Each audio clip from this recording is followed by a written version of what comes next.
Alam mo ba kung bakit walang pasok na yung Mayo 27? Hindi to ordinaryong holiday.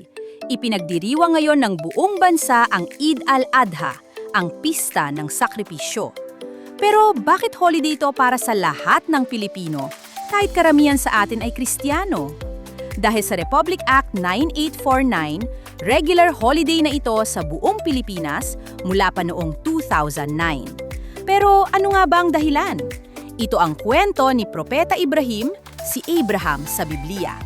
Handa niyang isakripisyo ang sarili niyang anak bilang ganap na pagsunod sa utos ng Diyos.